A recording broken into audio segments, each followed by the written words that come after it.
చిన్న ఊరిలో ప్రకృతి ఒడిలో ఉన్న ఒక అందమైన గ్రామంలో చిన్ను అనే ఓ చిన్న బాలుడు తన అమ్మతో కలిసి ఆనందంగా జీవించేవాడు. అమ్మ చిన్నుని ప్రాణంలా చూసుకునేది. రోజూ ప్రేమగా పలకరిస్తూ జాగ్రత్తగా పెంచేది. అమ్మ చిన్నుని దగ్గరికి పిలిచి అంది, చిన్నూ, ఈరోజు వాతావరణం బాగలేదు. దూరంగా వెళ్ళకు బంగారం. చిన్ను నవ్వుతూ తల ఊపాడు. కాని అమ్మ మాటను మనసులో పెట్టుకోలేదు. స్నేహితులతో కలిసి దూరంగా ఆటలకు వెళ్ళిపోయాడు. ఆడుతూ ఆడుతూ సమయం ఎలా గడిచిందో తెలియలేదు. అకస్మాత్తుగా ఆకాశం చీకటయ్యింది. పెద్ద పెద్ద చినుకులతో భారీ వర్షం మొదలైంది. చిన్ను భయపడ్డాడు. దారులు కనిపించలేదు. చలి, చీకటి, హృదయంలో భయం.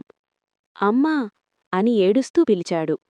ఇంటి దగ్గర చిన్ను కనిపించక అమ్మ గుండె ఉలిక్కిపడింది.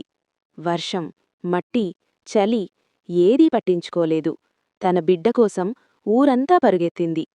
ఒక చెట్టు కింద వణుకుతూ కూర్చున్న చిన్నూని చూసింది. వెంటనే తన ఒడిలోకి తీసుకుంది. నువ్వు సేఫ్గా ఉన్నావా బంగారం?